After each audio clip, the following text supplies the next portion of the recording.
Video में आगे बढ़ने से पहले चैनल को सब्सक्राइब करिए और बेल आइकन ज़रूर दबाइए जिससे आपको सारी वीडियोस की नोटिफिकेशंस टाइम पे मिले। और प्लीज़ वीडियोस को ज़्यादा से ज़्यादा शेयर करिए बिकॉज हमें तेज़ी से सब्सक्राइबर्स बढ़ाने हैं और चैनल को ग्रो करना है। और इसके साथ ही आप मेरे दूसरे चैनल निशांत उवाच को भी सब्सक्राइब करिए, जो कि है एक प्लेटफॉर्म जिसे मैंने बनाया है social, economic, geopolitical, political issues को डिस्कस करने के लिए। तो प्लीज़ जाइए, उसे भी सब्सक्राइब करिए और बेल आइकन ज़रूर दबाइए। और हर वीडियो के बारे में हमें कमेंट सेक्शन में फीडबैक दीजिए और नई स्टोरीज और बुक्स के बारे में सजेशन भी दीजिए जिससे मैं उनकी ऑडियो बुक्स आपके लिए लाता रहूं। एंजॉय।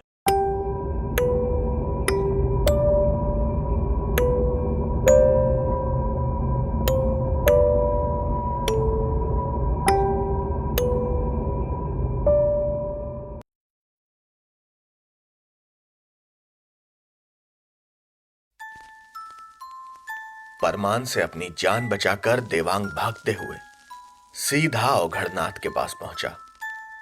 वो जब उसकी झोपड़ी में दाखिल हुआ तो औघड़नाथ भांग घोटने में व्यस्त था और उसके चेले सुल्फे भरी चिलम के दम लगाने में मस्त।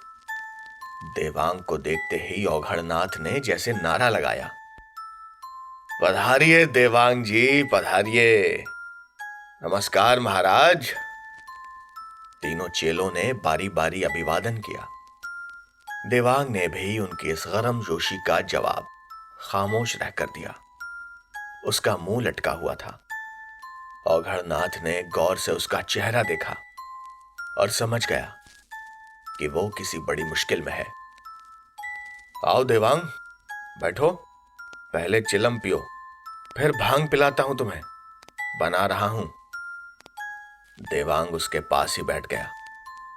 एक चेले ने चिलम पेश की। देवांग ने दम लगाया और चिलम वापस कर दी। देवांग कुछ परेशान दिखाई देते हो, मामला क्या है?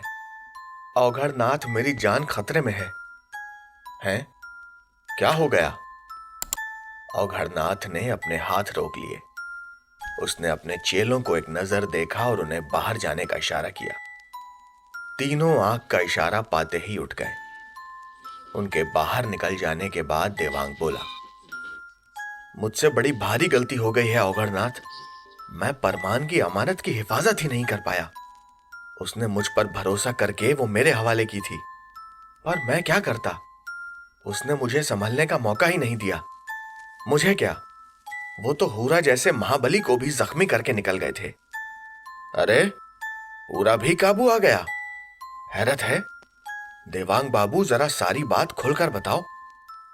देवांग ने बरहा के अपहरण से लेकर परमान के दरबार में हाजिरी तक सारी आप बीती सुना दी।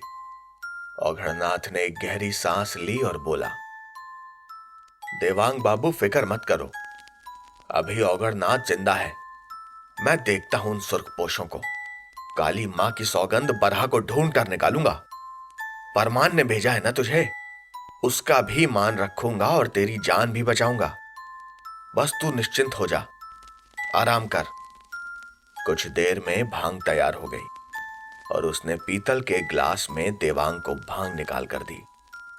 देवांग ने भांग घूंट घूंट पीकर ग्लास पत्थर पर रख दिया।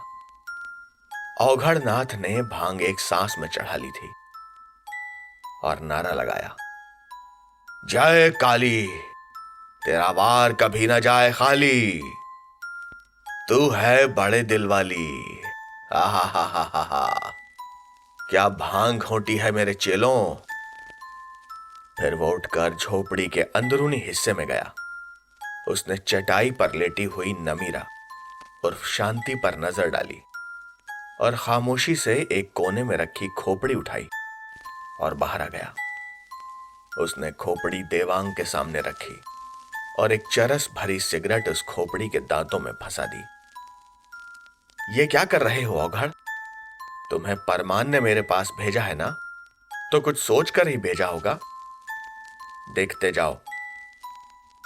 औघड़नाथ ने झोपड़ी के प्रवेश द्वार की तरफ देखते हुए पुकारा, पुरुषोत्तम, पुरुषोत्तम। जी महाराज। एक कुंडा भरकर नदी का ताजा पानी ले आ, जरा जल्दी। जी महाराज। पुरुषोत्तम के बाहर जाने के बाद औघड़नाथ ने माचिस उठाई और एक तीली जलाई। उसके शोलों पर नजरें टिका उसने मुंह ही मुंह कुछ बड़बड़ाया, फिर जय काली का नारा लगाया और तीली से खोपड़ी के मुंह में दबी सिगरेट सुलगा दी। देवांग को उस वक्त बड़ी हैरत हुई जब खोपड़ी ने सिगरेट में कश लगाया और उसके मुंह से अपने आप ही धुआं निकला। औघड़नाथ खोपड़ी को देखते हुए बार बार नारा लगा रहा था, मस्त हो जा, मस्त हो जा। उस खोपड़ी ने जब आधी सिगरेट पी ली तो अब तक पुरुषोत्तम नदी का ताजा पानी लेकर आ चुका था। उसने पानी से भरा कुंडा खोपड़ी के सामने रखा और अगले आदेश के लिए औघड़नाथ की तरफ देखने लगा। औघड़नाथ ने हाथ के इशारे से उसे बाहर जाने के लिए कहा। वह बस बार बार दोहराए जा रहा था, मस्त हो जा, मस्त हो जा। खोपड़ी के मुंह में लगी सिगरेट छोटी होती जा रही थी। जब वो सिगरेट खत्म होने को आई तो औघड़नाथ ने उसके मुंह से सुलगता हुआ टोटा निकालकर पानी से भरे कुंडे में डाल दिया। सिगरेट के पानी में पड़ते ही पानी उबलने लगा। कुंडे से भाप उठ रही थी, बड़े बड़े बुलबुले बन रहे थे और पानी तेजी से गर्दिश कर रहा था। देवांग उबलते पानी को एक टक देखे जा रहा था। यह सारा खेल उसके लिए निराला था। देवांग खुद तांत्रिक विद्या में माहिर था, लेकिन औघड़नाथ का इल्म ही दूसरा था। वो अघोरी साधु था और उसका सारा खेल मुर्दों के साथ था। मगर वो एक अत्यंत ही घिनौना शख्स था। अधजली लाशों का मांस उसका प्रिय भोजन था। हर तरह का नशा करता था वो। लाशों की पूजा अर्चना, खोपड़ियों से काले जादू का अमल, भटकती रूहों से काम लेना, ये था औघड़नाथ।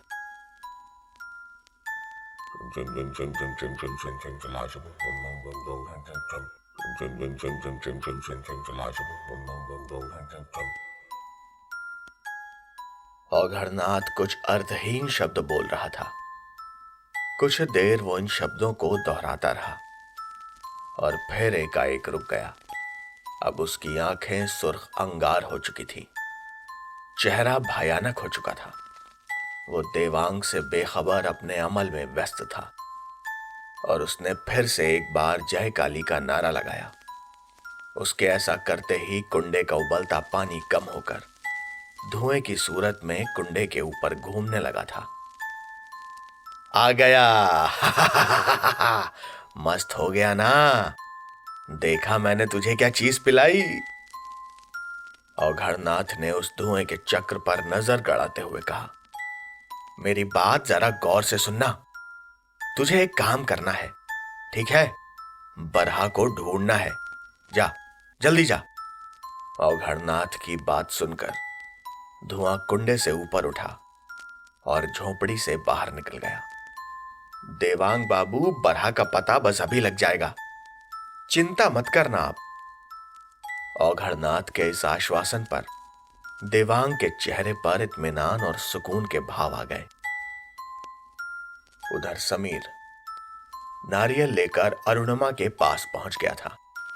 अरुणिमा ने उससे कहा, ये नारियल हमने पढ़कर तैयार कर दिया है और आप इसे कोई साधारण नारियल ना समझे हैं, मगर मुझे इसका करना क्या है?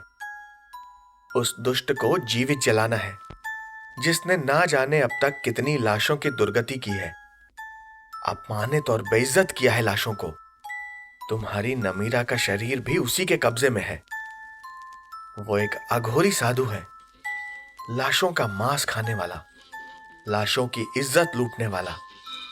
वो इस धरती का बोझ है। जब तक वो जीवित नहीं जलेगा वो दुनिया में शैतानियत फैलाता रहेगा। पर वो है कौन? उसका नाम औघड़नाथ है। नदी किनारे एक शमशान घाट में उसका डेरा है। जितनी जल्दी हो सके उसे मौत के घाट उतार दें। अरुणिमा की आवाज में एक घृणा थी, कड़वाहट थी, गुस्सा था। कुछ देर बाद उसने औघड़नाथ का पूरा पता ठिकाना समीर को दे दिया। उस नारियल के बारे में विस्तार से जानकारी दी और समझाया कि उसे कैसे इस्तेमाल करना है। सारी ऊंच नीच समझाकर उसने समीर को विदा किया। वहां झोपड़ी में धुएं के उस चक्र को गायब हुए आधे घंटे से ज्यादा हो गया था। वो अभी तक वापस नहीं आया था और जैसे जैसे देर होती जा रही थी, औघड़नाथ के चेहरे पर परेशानी के भाव बढ़ते जा रहे थे। देवांग खामोश बैठा था। उसे बस बरहा के बारे में जानकारी चाहिए थी और औघड़नाथ के इस अविश्वसनीय जादू टोने के बाद उसे यकीन हो गया था कि धुएं का वो चक्र कोई सिद्ध शक्ति थी जो बरहा की खोज निकालकर औघड़नाथ को बता ही देगी। लेकिन औघड़नाथ के चेहरे के परेशानी भरे भाव देखकर उसके दिल की घबराहट भी बढ़ती जा रही थी।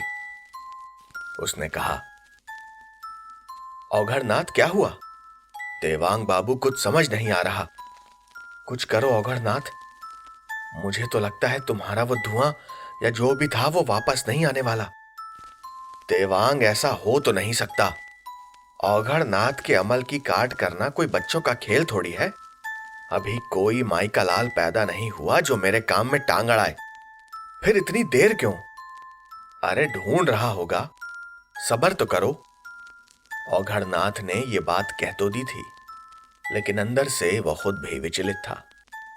उसने खोपड़ी को उठाकर खाली कुंडे में रखा और फिर कोई मंत्र पढ़कर जय काली का नारा लगाया। वो ये मंत्र और अमल खोपड़ी पर नजर गड़ाए बार बार दोहराने लगा। औघड़नाथ अपने इन शब्दों को झूम झूम कर दोहरा रहा था कि अचानक कुछ टूटने की आवाज आई। औघड़नाथ ने घबरा कर कुंडे की तरफ देखा, क्योंकि आवाज वहीं से आई थी। वो ये देखकर परेशान हो गया कि खोपड़ी के 2 टुकड़े हो गए थे और कुंडे में दोबारा पानी भरना शुरू हो गया था। अरे ये क्या हुआ? पुरुषोत्तम! जी महाराज। अरे ये देख क्या हो रहा है। महाराज ये तो काला हो गया। वो चेला और औघड़नाथ आंखें फाड़े कुंडे को देख रहे थे। उसमें पानी पूरी तरह भर चुका था और वह खोपड़ी पानी में इस तरह पिघलती जा रही थी जैसे वो पानी नहीं तेजाब हो। खोपड़ी देखते ही देखते पानी में चीनी की तरह घुलकर गायब हो गई।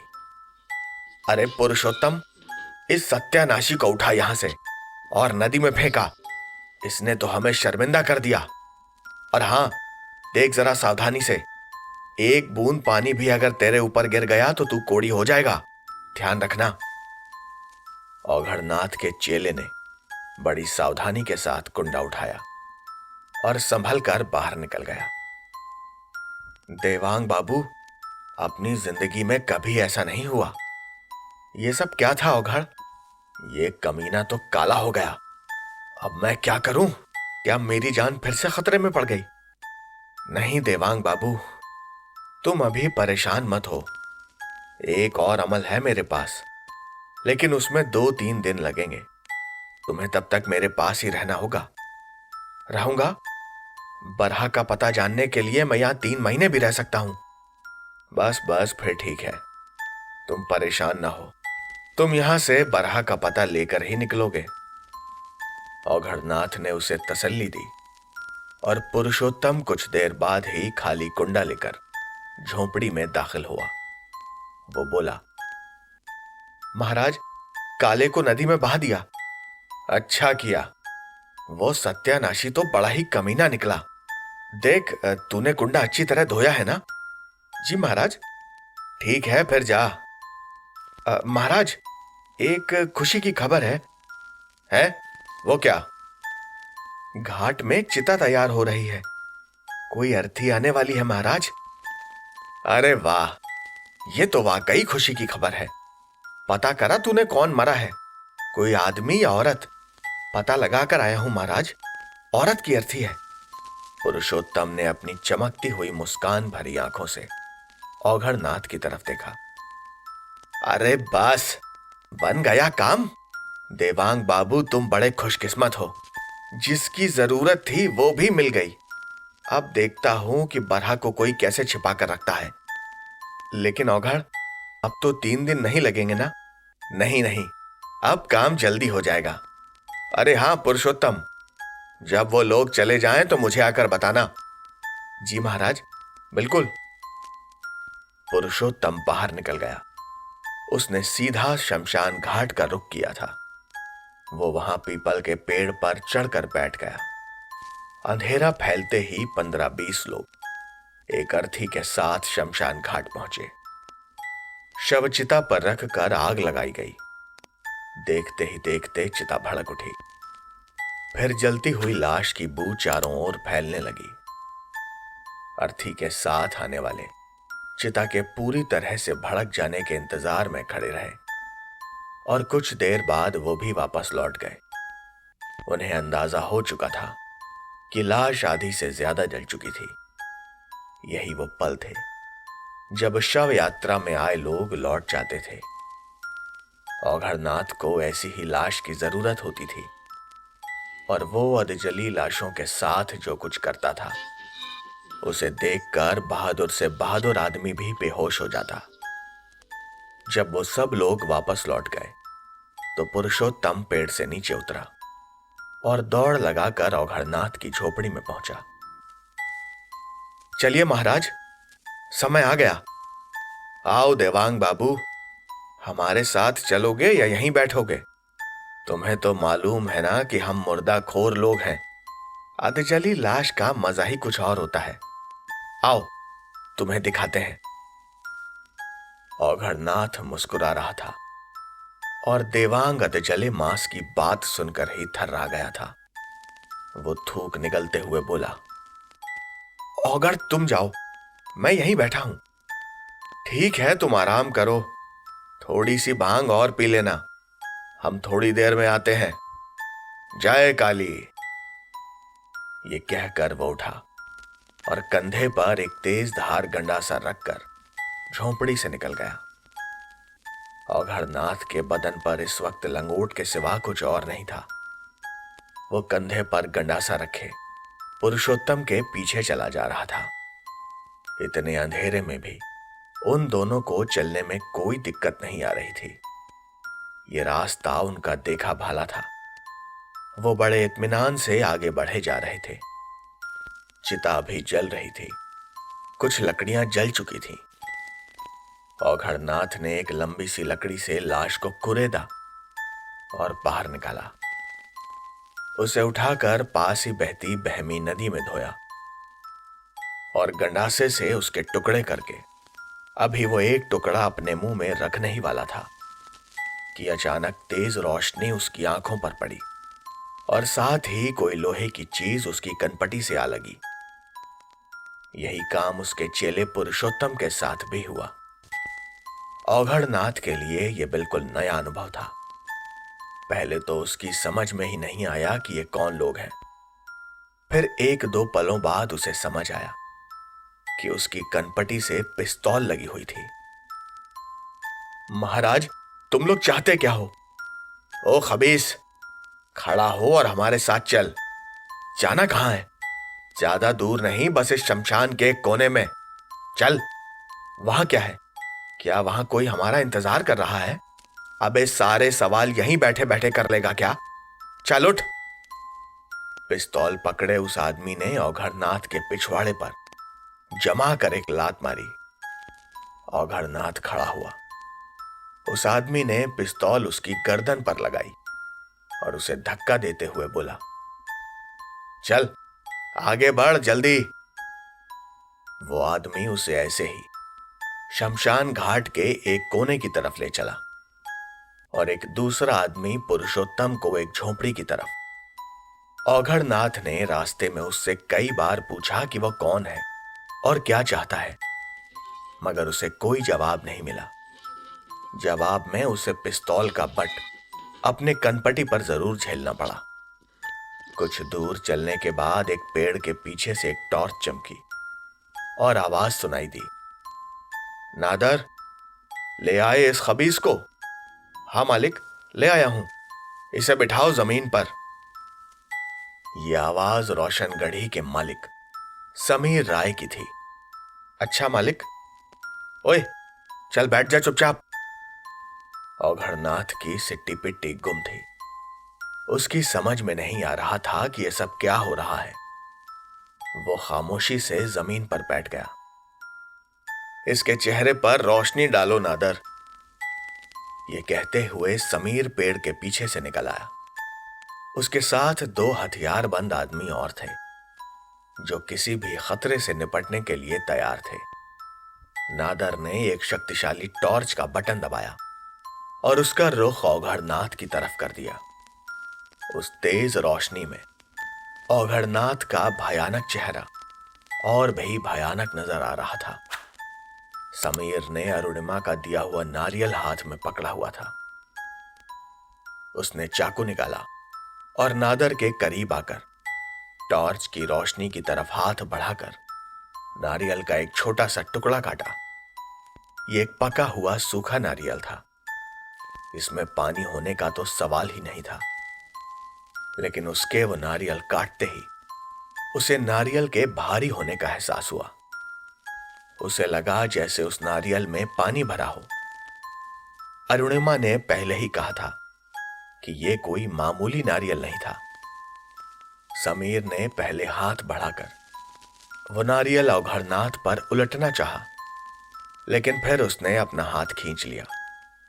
उसे ख्याल आया कि खुद पर ऐसे पानी पड़ते ही कहीं वो अचानक उठकर खड़ा न हो जाए और फिर कहीं हड़बड़ाहट में वो यहां से भागने न लगे। वह उसे गोली मारना नहीं चाहता था। अपने पीछे खड़े एक आदमी से समीर ने कहा, मुश्ताक, रस्सी लाया है कि नहीं? लाए हैं मालिक। तो फिर इस कुत्ते के हाथ पैर बांध, जल्दी। नादर ने पिस्तौल की मूठ औघड़नाथ के कनपटे से एक बार फिर से बजा दी और बोला, अपने हाथ पांव आराम से बंधवा लेना बेटा, वरना लो, बांध लो महाराज, बांध लो। औघड़नाथ ने फौरन अपने हाथ आगे कर दिए। मुश्ताक ने बड़ी दक्षता से उसके हाथ बांधे और उसे जमीन पर धक्का दे दिया। समीर आगे बढ़ा और उसने जल्दी से नारियल औघड़नाथ के सर पर उलट दिया। नारियल से आश्चर्यजनक रूप से खूब सारा पानी निकलने लगा, इतना कि औघड़नाथ उससे पूरी तरह से भीग चुका था। समीर पीछे हटा और उसने नादर को भी पीछे हटने का इशारा किया। नादर टॉर्च का रुख बदस्तूर औघड़नाथ की तरफ रखे हुए था। समीर भी 8-10 कदम हटकर पीछे रुक गया और फिर उसने औघड़नाथ का निशाना लेकर नारियल उसके पेट पर दे मारा। नारियल का उसके जिस्म से टकराना था कि एक तेज रोशनी हुई और औघड़नाथ का पूरा शरीर आग की लपटों में आ गया। अचानक वहां चीखें सुनाई देने लगी। ये औघड़नाथ की चीखें नहीं थी। उसे तो चीखने का मौका ही नहीं मिला था। उसका दिल तो जिस्म में आग लगते ही रुक गया था। ये आवाजें तो कहीं दूर से आ रही थी, जैसे भटकती हुई दुष्ट आत्माएं चीख रही हों। सुनसान और वीरान शमशान घाट में रूहों के चीखने की आवाजें एक हौलनाक समा पेश कर रही थी। सामने औघड़नाथ शोलों की लपेट में था और किसी सूखी लकड़ी की तरह धू धू कर जल रहा था। देवांग अभी औघड़नाथ का इंतजार कर रहा था कि उसे अचानक बहुत सी बिल्लियों के रोने और लड़ने की आवाजें आने लगी। ये बिल्लियां बिल्कुल इंसानी आवाज में रो रही थी और ये आवाजें कहीं बहुत पास से आ रही थी। शमशान घाट में इस तरह की आवाजों का सुनाई देना कोई अनोखी बात नहीं थी। देवांग अभी इन आवाजों पर गौर कर ही रहा था कि अंदर से शांति उर्फ नमीरा निकली। वो चीखती हुई बाहर आई थी, जैसे किसी ने उसके गले पर छुरी रख दी हो। देवांग अभी बिल्लियों के रोने और चीखने की आवाजों को समझ नहीं पाया था कि शांति उसके पैरों में आकर औंधे मुंह गिर पड़ी और निढाल हो गई। देवांग उछलकर खड़ा हो गया। वो सहम गया था। इतनी खूबसूरत और नौजवान औरत यहां क्या कर रही थी? वो बदहवास होकर यह सोच रहा था कि झोंपड़ी में रुके या बाहर निकल जाए कि अंदर से 2 आदमी आए। उनमें से एक ने राइफल की नाल देवांग के सीने पर रख दी और कर्कश लहजे में बोला, खबरदार, हरकत मत करना। इन नई मुसीबतों को देखकर देवांग अधमरा हो गया था। उसने अपने हाथ तुरंत ही ऊपर उठा दिए। शाबाश बेटा, अब जरा अपना मुंह इधर कर लो। देवांग ने फौरन उनकी तरफ पीठ कर दी। नमीरा उर्फ शांति भी जमीन पर पड़ी हुई थी, निढाल, बेहरकत। असल में औघड़नाथ के मरते ही शांति का खेल भी खत्म हो गया था। शांति की आत्मा बेचैन होकर नमीरा की देह को छोड़ गई थी। नादर ने जमीन पर पड़ी नमीरा की लाश को उठाकर कंधे पर डाला और फिर वह दोनों झोपड़ी से निकल गए। नादर टॉर्च की रोशनी में नमीरा को कंधे पर डाले तेजी से भाग रहा था। वो जल्दी ही शमशान घाट की सीमा से निकल गया और वहां पहुंच गया जहां समीर उसका इंतजार कर रहा था। नादर ने नमीरा की लाश जीप की पीछे की सीट पर डाली और समीर से बोला, मालिक आप जाइए, मैं जरा इन खबीसों को फोन कराता हूं। अब छोड़ो नादर, हमें उनसे क्या लेना देना, हमारा काम तो हो गया ना। जिसने मेरी नमीरा को कब्जे में रखा था उसका हिसाब तो कर दिया हमने। वैसे वहां कितने आदमी हैं? 4 है मालिक। छोड़ो नादर, बेगुनाह लोगों का खून अपनी गर्दन पर क्यों लेना। मैं चलता हूं, तुम अपने बंदों के साथ फौरन पीछे आ जाओ। जैसी आपकी मर्जी मालिक, आप बस 2 मिनट ठहरे, मैं गाड़ी लेकर यहीं आता हूं। और फिर कुछ ही देर में 2 गाड़ियां रोशनगढ़ी की तरफ लौट रही थीं। अजीब बात थी, नमीरा को मरे हुए एक मुद्दत हो गई थी, लेकिन उसकी लाश अभी तक तरोताजा थी। उसे देखकर लगता था जैसे उसने कुछ देर पहले ही अपने प्राण त्यागे हों। उसे नहला धुलाकर कफन पहना दिया गया था। लोग सुबह से ही उसके आखिरी दीदार को आ रहे थे। तमाम रिश्तेदार जमा हो गए थे। सभी को उतना बता दिया गया था जितना उनके लिए जानना जरूरी था। और बरहा, उसे इस हवेली में रहते हुए करीब 15 दिन हो गए थे। वो बहुत जल्दी सभी से घुल मिल भी गई थी। वो अपनी मां के बारे में कई बार पूछती थी, लेकिन उसे कोई संतोषजनक जवाब नहीं मिलता था। समीर को समझ नहीं आता था कि वो अपनी बेटी को नमीरा के बारे में क्या बताए। लेकिन अब नमीरा की लाश उसके पास थी और वह उसे समझा सकता था कि उसकी मां इस दुनिया में नहीं है। समीर बरहा को गोद में उठाए उस कमरे में दाखिल हुआ जहां नमीरा का शव रखा था। बाप बेटी को देखकर वहां मौजूद औरतों ने सिसकियां भरनी शुरू कर दी। समीर ने दुख भरे लहजे में सबको समझाया। वो धीरे धीरे लाश की तरफ बढ़ा। नमीरा का चेहरा खुला हुआ था। उसके होंठों पर वही जानी पहचानी मंद मंद मुस्कान थी। आंखें कुछ इस तरह बंद थीं जैसे अभी सोई हों। उसका चेहरा देखकर समीर की आंखें भर आई थीं। उसने बड़ी मुश्किल से अपने आंसुओं पर काबू पाया। उसका गला रूंधने लगा। वो भर्राए स्वर में ही बरहा से मुखातिब हुआ, बेटा, ये तुम्हारी अम्मी है, तुम्हारी मां। इन्हें गौर से देख लो। ये पहला और आखिरी दीदार होगा। इसके बाद तुम इन्हें देख नहीं पाओगी। इनकी ये सूरत अपनी आंखों में बसा लो मेरी बच्ची। फिर जाने क्या हुआ। समीर, जो अब तक बड़े धीरज से काम ले रहा था और हर एक से ना रोने की विनती कर रहा था, खुद ही हौसला हार बैठा। बेअख्तियार ही उसके मुंह से सिसकी निकली और फिर ये सिसकी चीख में बदल गई। वो बरबस ही चिल्ला चिल्ला कर रोने लगा। बरहा ने अपने बाप को इस तरह रोता देखा तो अपने नन्हे नन्हे खूबसूरत हाथों में उसका चेहरा लेते हुए बड़ी मासूमियत से बोली, बाबा, आप ना रोएं, मैं आ गई हूं ना। आप क्यों रोते हैं?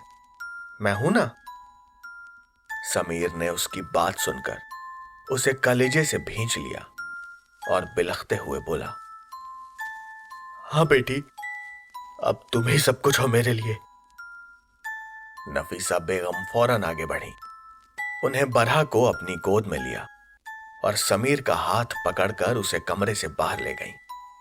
समीर ने खुद अपने पूर्वजों के कब्रिस्तान में जाकर नमीरा की कब्र के लिए एक बेहतरीन जगह का चुनाव किया था। उसने अपने हाथों से नमीरा को कब्र में उतारा, आखिरी बार उसका चेहरा खोल कर देखा और झुककर सरगोशी में बोला, नमीरा, मैं तुम्हारा मुजरिम हूं। मैं तुम्हारी हिफाजत नहीं कर सका। हो सके तो मुझे माफ कर देना। अब तक समीर राय ने जिस बेकरारी और बेचैनी से दिन काटे थे, नमीरा को अपने हाथों दफनाकर उसके दिल को करार आ गया। उसने नमीरा की कब्र संगमरमर की बनवाई। हवेली में वह जब भी होता, बरहा का फूल सा चेहरा देखकर सब कुछ भूल जाता।